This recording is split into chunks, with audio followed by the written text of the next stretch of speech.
sasabi sa iba. Siguro medyo malaki impact sa amin to. Lalo na yung parang wala ka namang, wala ka sa audition. Parang ayaw, hindi ka naman na. Pero ito, sobrang laki din na itong ano sa akin. Hindi ko ito ng matagal. Panahon.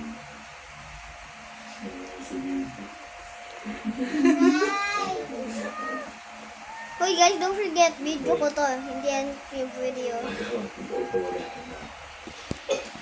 Kasi boy, okay.